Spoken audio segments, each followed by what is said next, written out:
నమస్కారం. DAR focus news కి స్వాగతం. ఏడాది పాలన పూర్తయిన నేపథ్యంలో కూటమి ప్రభుత్వం ఎన్నికల సమయంలో ఇచ్చిన హామీలను అమలు చేస్తోంది.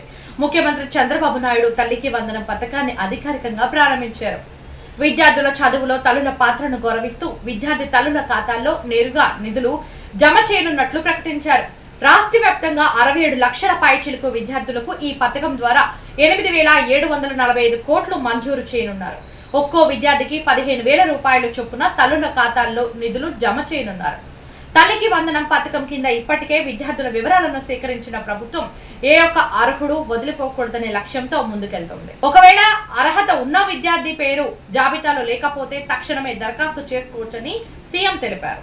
అటువంటి వారికి వెంటనే ఈ పథకం వర్తింపజేస్తామని మంత్రి నారా లోకేష్ తెలిపారు. 1వ తరగతి నుంచి ఇంటర్ ఫస్ట్ ఇయర్ లో చేరే విద్యార్థుల వరకు ఈ పథకాన్ని వర్తింపజేస్తూ తల్లుల సేవలకు గౌరవం చెల్లిస్తున్నారు. లేటెస్ట్ అప్డేట్స్ కోసం వెంటనే మన డిఏఆర్ ఫోకస్ ఛానల్ ని సబ్స్క్రైబ్ చేయండి.